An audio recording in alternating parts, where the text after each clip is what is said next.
नमस्कार, मी यजुर्वेंद्र महाजन. आज महाराष्ट्र राज्य अध्यापक प्रशिक्षण संस्थेत इथे आलो आहे पुण्याला. खूप आनंदी आणि प्रभावित झालो आहे मी देवळाणकर सरांनी मला खूप आग्रह केला की इकडे आलं पाहिजे. आदरणीय संचालक आहेत ते, आणि त्या निमित्ताने आलो आणि बघितलं की प्रशासनामध्ये, शासनामध्ये किती चांगले सकारात्मक बदल होत आहेत.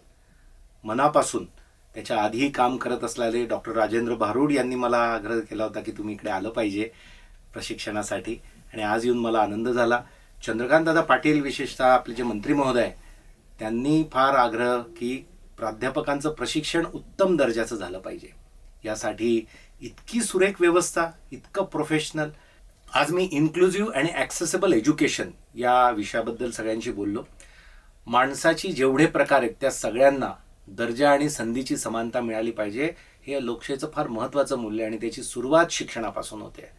सर्व प्रकारचे दिव्यांग, ऑर्फन, ट्रान्सजेंडर, आदिवासी, ग्रामीण सर्वांना उच्च दर्जाचं शिक्षण, उच्च शिक्षण मिळालं पाहिजे. यासाठी दीपस्तंभ फाउंडेशन मनोबलचा एक राष्ट्रीय प्रकल्प आम्ही चालवतो.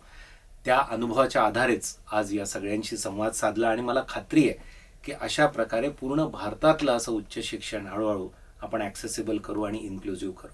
नवीन काळातलं नवीन शासन याचा अनुभव इथे आल्यानंतर येतो, आणि इथे आल्यानंतर सगळ्या प्राध्यापक प्राचार्यांशी संवाद साधता आला. 40 जण होते. अतिशय उत्तम प्रतिसाद त्यांच्याकडून मिळाला. मला खात्री आणि मला खूप आशा आहे की ग्रामीण भागातून, आदिवासी भागातून, शहरातून आलेले प्राध्यापक मंडळी नक्की नवीन भारत घडवतील आपल्या विद्यार्थ्यांच्या माध्यमातून. कारण खरा नवा भारत हा त्यांच्या आत्ता महाविद्यालयांमध्ये शिकतोय, आणि त्यासाठी मला खूप मनापासून कौतुक करायचं आहे.